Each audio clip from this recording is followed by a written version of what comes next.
programang ito ay rated SPG. Striktong patnubay at gabay ng magulang ang kailangan. Maaaring may masiselang tema, lengguwahe, karahasan, sexual, horror o droga na hindi angkop sa mga bata. Natawag niya pa nga pong dad. Ngayong Biyernes, Ngayong Biyernes, malalaman na nga dito ni RJ ang tungkol sa paghingi ni Zoe ng tulong at sa pagtawag dito kay Doc Carlos Benitez. At dito nga na sinasabi ni Annalyn kay RJ na hindi lang iyon dahil tinatawag daw ni Zoe na daddy si Carlos Benitez. Kaya mas lalong napaisip ng husto itong si RJ na kung bakit kay Carlos tumawag itong si Zoe at humingi ng tulong.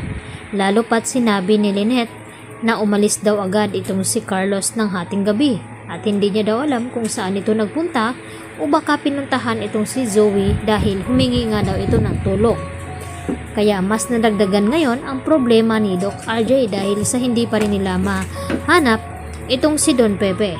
Hanggang sa may mga pulis na nga na pumunta dito sa Apex at may pinapakitang larawan kung kilala ba daw nila itong si Balahadya na dating pulis. Dahil may malaking kaso daw itong kinakaharap at pinaghahanap din nila ito.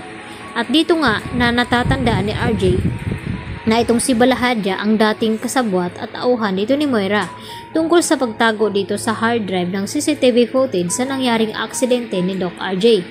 Kaya dito niya naisip na baka si Balahadya nga ang lumukot dito kay Don Pepe at kasabwat itong si Moira.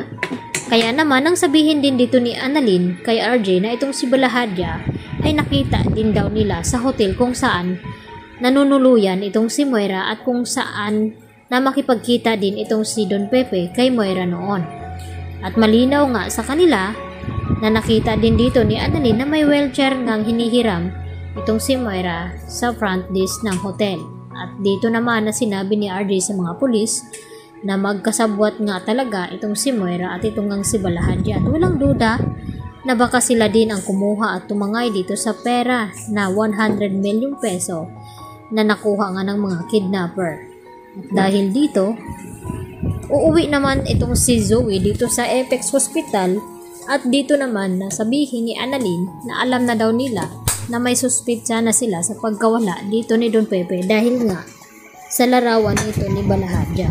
At magugulat itong si Zoe at itong si Moira dahil sa hawak nga nila ni RJ na ebidensya laban sa kanila.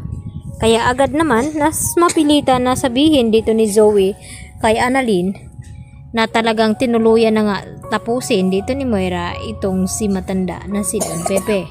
Pagkatapos ngang malaman ni Don Pepe na kung sino talaga ang tunay na ama dito ni Zoe, nalaman niya na ito palang si Doc Carlos Benitez. At dahil nanatili na lang buhay itong si Don Pepe dahil kay Zoe.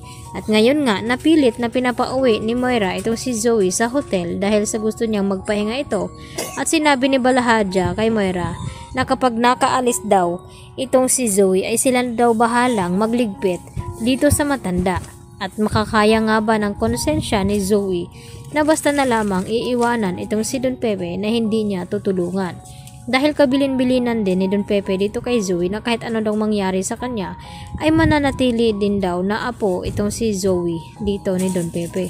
Kaya hindi nga mapigilan dito ni Zoe na umiyak sa harap mismo ng kanyang lolo dahil napamahal na rin siya nito. Kaya yan ang ating patuloy. Napakaabangan mamaya kung talagang awa nga bang maramdaman ni Zoe dito nga kay Don Pepe. Yan lang po at marami pong salamat sa inyong panonood.